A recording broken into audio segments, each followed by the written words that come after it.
अस्सलाम वालेकुम students, welcome to my channel Waqas educare academy. Students, अब तक हम लोग एफएससी पार्ट 1 की बुक के 3 टॉपिक्स कवर कर चुके हैं। आज का मेरा 4th टॉपिक है एरर्स एंड अनसर्टेनिटीज़। तो ये इस चैप्टर का सबसे आसान और छोटा सा टॉपिक है। सबसे पहले हमें पता होना चाहिए एरर्स क्या होते हैं। स्टूडेंट्स, हम लोग अपनी ज़िंदगी में कई तरह के काम करते हैं और उसमें मैक्सिमम पॉसिबिलिटी होती है कि हम उसमें कोई ना कोई एरर कर देते हैं, हम लोग उसमें कोई गलती कर देते हैं। हम जितनी मर्ज़ी ट्राई कर लें उसमें गलती का चांस होता ही है। तो एरर की अगर हम एक्चुअल डेफिनेशन की तरफ चलें तो वो है there is always some difference between measured value and actual value which is known as error. आप लोग कोई एक्सपेरिमेंट परफॉर्म कर रहे हैं तो आप एक वैल्यू मेजर करते हैं और एक आपके पास एक्चुअल वैल्यू होती है। जैसे हमारे पास जी जो ग्रेविटेशनल एक्सेलरेशन है उसकी वैल्यू होती है 9.8 मीटर पर सेकंड स्क्वायर। अब अगर आप एक्सपेरिमेंट कर रहे हैं और आपकी जो वैल्यू आ रही है एक्सपेरिमेंट में वो आ रही है 9.5 मीटर पर सेकंड स्क्वायर, तो इसमें कुछ आपके पास डिफरेंस आ रहा है वैल्यू में। इसी डिफरेंस को हम लोग एरर कहते हैं।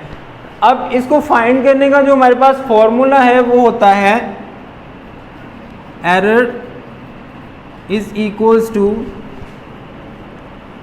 Actual value minus measured value. Students, आप लोग सिंपली जो आपके पास आपके एक्सपेरिमेंट की वैल्यू आई है उसको हम मेजर्ड वैल्यू कहते हैं। आपने उसको माइनस करना है एक्चुअल वैल्यू में से। अगर मैं ये वैल्यूज़ को इस फॉर्मूले से सॉल्व करूं तो मेरे पास एरर क्या आएगा, मैं माइनस करता हूं 9.8 जो एक्चुअल वैल्यू है और 9.5 जो मैंने मेजर किया एक्सपेरिमेंट के ज़रिए वो 9.5 है। तो इसको जब मैं माइनस करूंगा तो मेरे पास वैल्यू आ रही है 0.3 मीटर पर सेकंड स्क्वायर। तो ये हमारे पास एरर होगा। आपके जो एक्सपेरिमेंट में डिफरेंस आ रहा है वो 0.3 है, तो ये आपके पास एरर हुआ। स्टूडेंट्स, अब मैं आपको बताता हूँ इन एरर की रीजंस क्या होती हैं, क्या रीजंस हैं जिनकी वजह से ये एरर अकर करते हैं। तो हमारे पास 4 तरह की रीजंस हैं। सबसे पहली रीज़न है इनएक्सपीरियंस पर्सन।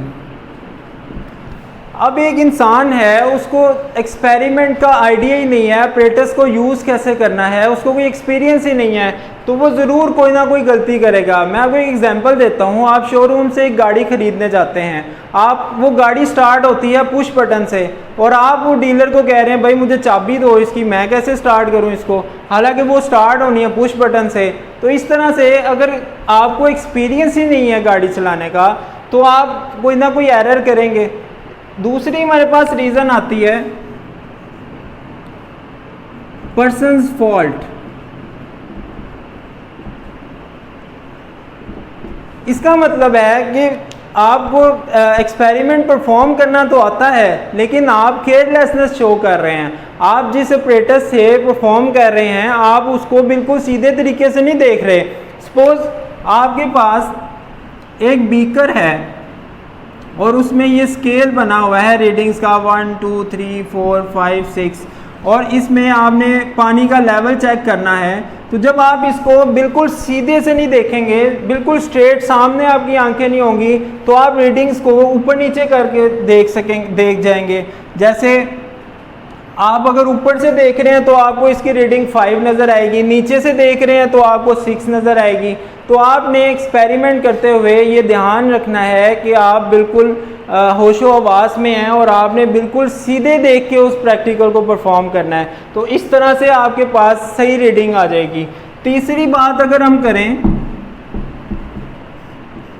तो तीसरा एरर होता है ऑपरेटर्स का एरर। ऑपरेटर्स के एरर का मतलब है कि जो इंस्ट्रूमेंट आप प्रैक्टिकल में इस्तेमाल कर रहे हैं उसमें कोई एरर हो सकता है या उसके अंदर जो वैल्यूज़ लिखी हुई हैं, जो मेजर्ड वैल्यू हैं, आपका जैसे स्केल होता है उसके ऊपर 12 सेंटीमीटर्स होते हैं, तो उस पर मार्किंग अगर गलत हो गई तो ऑपरेटर्स ही फॉल्टी हो गया और आपको ऑब्वियसली वो रीडिंग्स गलत देगा तो आप एरर करेंगे। तो फोर्थ अगर हम बात करें, फोर्थली हमारी पास होती है इनअप्रोप्रिएट मेथड।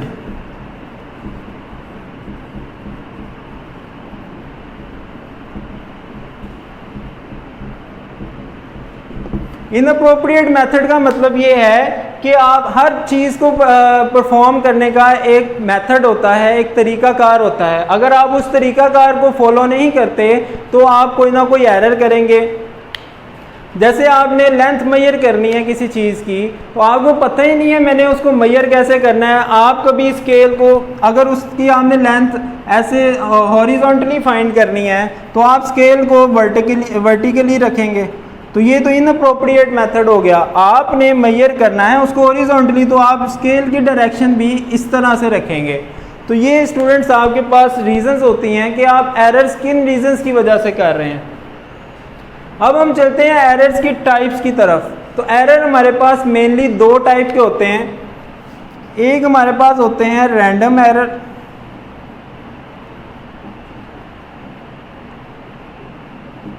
ये रैंडम एरर ऐसे एरर होते हैं जिनकी आपको वजह तो पता नहीं होती, लेकिन आपकी रीडिंग्स चेंज आ रही होती हैं। वो इंसान की गलती की वजह से हो सकती हैं। दूसरी टाइप हमारे पास होती है systematic error. Systematic error, systematic error system से ही आपको जाहिर हो रहा है कि सिस्टम का कोई एरर है, मतलब आप जो ऑपरेटर्स यूज़ कर रहे हैं या जो तरीकाकार यूज़ कर रहे हैं वो आपका गलत है, उसमें कोई मिस्टेक आ रही है, तो वो आपका सिस्टमैटिक एरर होगा। एरर्स की टाइप्स मैंने आपको बताया है, दो तरह की होती हैं। एक होती है रैंडम एरर और एक सिस्टमैटिक एरर। पहले हम बात करते हैं रैंडम एरर की। रैंडम एरर क्या होता है? जब आप कोई प्रैक्टिकल परफॉर्म कर रहे हैं और काफ़ी ज़्यादा रीडिंग्स ले रहे हैं और हर बार रीडिंग डिफरेंट आ रही है, तो उस एरर को हम कहेंगे रैंडम एरर। सपोज एक लैब में एक्सपेरिमेंट कर रहे हैं, ग्रुप है स्टूडेंट्स का, सब अपनी अपनी अलग अलग वैल्यूज़ फाइंड कर रहे हैं और वो एक्सपेरिमेंट सपोज है एक पेंडुलम का, और वो फाइंड कर रहे हैं टाइम पीरियड। तो एक स्टूडेंट आता है, उसके टाइम पीरियड की वैल्यू आ रही है 2.4 सेकेंड। एक और स्टूडेंट अगर वैल्यू लेके आता है, उसकी वैल्यू आ रही है 2.5 सेकेंड। एक और आता है, उसकी वैल्यू आ रही है 2.6 सेकेंड। एक और आता है, उसकी वैल्यू आ रही है 2.3 सेकेंड्स। तो एक ही परफॉर्म किया जा रहा है एक्सपेरिमेंट, लेकिन वैल्यूज़ आपके पास डिफरेंट आ रही हैं। तो इस तरह के एरर को हम कहते हैं रैंडम एरर। उसकी रीजंस कुछ भी हो सकती हैं, उसका ऑपरेटर्स ख़राब हो सकता है, या जो टीचर उनको इंस्ट्रक्शंस दे रहा है वो इंस्ट्रक्शंस ठीक से नहीं दे पा रहे होंगे, या जो स्टूडेंट्स हैं वो केयरलेसनेस शो कर रहे हैं। तो इसकी हमारे पास रीज़न जो है वो अननोन होती है।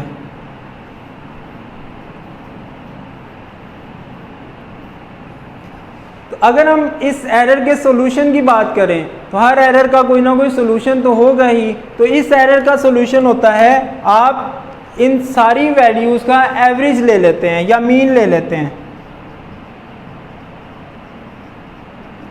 एवरेज क्या होती है? आपकी जितनी एक्सपेरिमेंट की वैल्यूज़ आ रही हैं आप उनको ऐड करते हैं और जितनी वैल्यूज़ होती हैं उन पे आप डिवाइड कर देते हैं। मतलब अगर आपके पास ये 4 वैल्यूज़ आ रही हैं तो मैं इनको ऐड कर देता हूँ,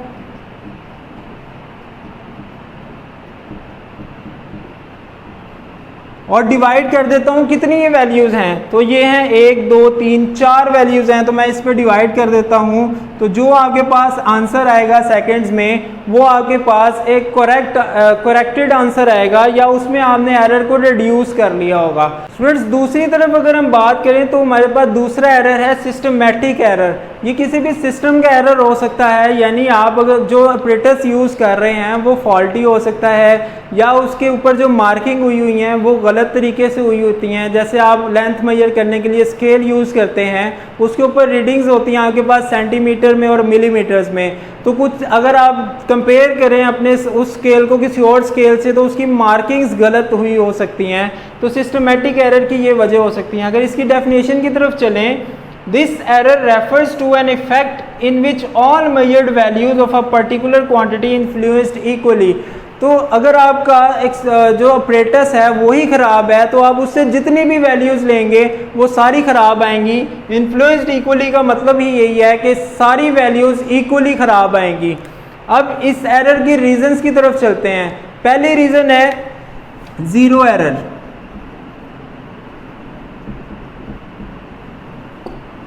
स्टूडेंट ज़ीरो एरर मैं आपको बताता हूँ। वर्नियर कैलिपर जब आप यूज़ कर रहे होते हैं तो उसके ऊपर दो तरह के स्केल होते हैं, एक मेन स्केल होता है और एक वर्नियर स्केल होता है। उनके ऊपर जो मार्किंग हुई होती है ज़ीरोज़ की, अगर ये ज़ीरोज़ एग्जैक्टली एक दूसरे के ऊपर नहीं है, एक दूसरे के सामने नहीं है, तो इसको हम कहते हैं ज़ीरो एरर। ये ज़ीरोज़ लेफ़्ट साइड पे भी हो सकते हैं, ये ज़ीरोज़ राइट साइड पे भी हो सकते हैं। तो ऐसे एरर को हम लोग कहते हैं इंस्ट्रूमेंट का ज़ीरो एरर, और इसको हमें माइनस करना ज़रूरी होता है।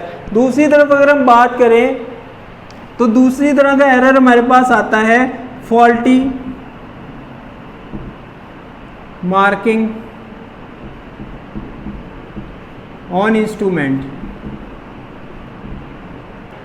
सपोज आप लोग लेंथ मेजर कर रहे हैं और आप उसके लिए एक मीटर रूल का इस्तेमाल कर रहे हैं। मीटर रूल के ऊपर मार्किंग्स हुई होती हैं रीडिंग्स की, आपके पास कुछ सेंटीमीटर्स में होती हैं, उसके बाद छोटे छोटे स्केल आपके पास मिलीमीटर के उसके ऊपर बने होते हैं।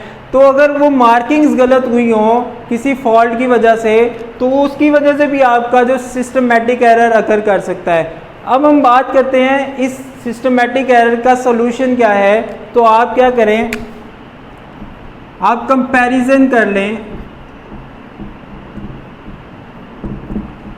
अपने इंस्ट्रूमेंट का किसी करेक्ट इंस्ट्रूमेंट के साथ। अगर आपको महसूस हो रहा है कि ये इंस्ट्रूमेंट ख़राब लग रहा है और दूसरा इंस्ट्रूमेंट जो आपके अलग पड़ा होगा, आप उसको कंपेयर कर लें इसके साथ। अगर कंपैरिजन में रीडिंग्स ठीक, आपको जिस स्केल की रीडिंग्स ठीक लगती हैं तो आप उस स्केल को यूज़ करके दोबारा रीडिंग्स ले लें। दूसरी तरफ अगर हम सोल्यूशन की बात करें तो आप करेक्शन कर सकते हैं अपने इंस्ट्रूमेंट की। अगर आपको फॉल्ट समझ आ रहा है कि मेरे इंस्ट्रूमेंट में फॉल्ट क्या है और आप उसको करेक्ट कर सकते हैं तो आप उसको करेक्ट कर लें। तो ये स्टूडेंट्स आपके पास दो एरर्स मैंने आपके साथ डिस्कस किए हैं, एक रैंडम एरर और सिस्टमेटिक एरर। उनकी डेफिनेशंस हैं, उनकी हमने एग्जांपल्स देख ली, रीजंस देख ली, और उनको हमने सॉल्व कैसे करना है हमने वो देख लिया। स्टूडेंट्स अब हम आज के टॉपिक के आखिरी हिस्से की तरफ चलते हैं, वो है अनसर्टेनिटी। अनसर्टेनिटी को हम एक एरर, बाकायदा एरर नहीं कहते बल्कि एक डाउट है सिर्फ। Uncertainty is a doubt in measured value. आपकी वैल्यू में सिर्फ आपको लग रहा है कि ये वैल्यू ठीक नहीं है तो आप उसको कहते हैं मेरे वैल्यू में अनसर्टेनिटी आ रही है। अब इस अनसर्टेनिटी की रीजंस हमारे पास तीन तरह की मेन होती हैं। नेचुरल वेरिएशन, मतलब कोई भी नेचर में डिफरेंस आ रहा हो, मतलब अगर कोई एक्सपेरिमेंट आप कर रहे हैं उसके लिए टेम्परेचर चाहिए 25 डिग्री सेंटीग्रेड और आपका टेम्परेचर है 30 या 45, तो उसमें हल्की सी चेंजिंग आ सकती है। यानी आपकी रेटिंग्स अगर आ रही हैं 1, एक एक्सपेरिमेंट में 1 आ रही है, दूसरे एक्सपेरिमेंट में 1.01 आ रही है, तो ये एक बहुत छोटा सा मामूली सा डिफरेंस है, यानी 0.01 का। तो हम इसको एरर नहीं कहते, हम इसको कहते हैं अनसर्टेनिटी। अगर हम दूसरी रीजंस की तरफ चलें तो वो है केयरलेसनेस। किसी भी पर्सन की केयरलेसनेस है, या उसका मूड ठीक नहीं हो सकता, या उसमें कोई डिफेक्ट है। अगर पर्सन की आई साइड में कोई डिफेक्ट है तब भी उसकी रीडिंग्स वो ठीक से कैलकुलेट नहीं कर पाएगा या देख नहीं पाएगा। जैसे हमारे पास जो स्केल होता है उस पर हमारे पास जो रीडिंग्स बनी है 1 2 3 4 5, और हमारे पास इस पर सब रीडिंग्स भी होती हैं जो आपके पास मिलीमीटर्स में होती हैं। अगर आई साइड वीक है तो आप वो मिलीमीटर्स की रीडिंग ठीक से कैलकुलेट नहीं कर पाएंगे। इसी वजह से आपके पास अगर 1.1 वैल्यू आ रही है तो आपको लगेगा वो 1.01 आ रही है।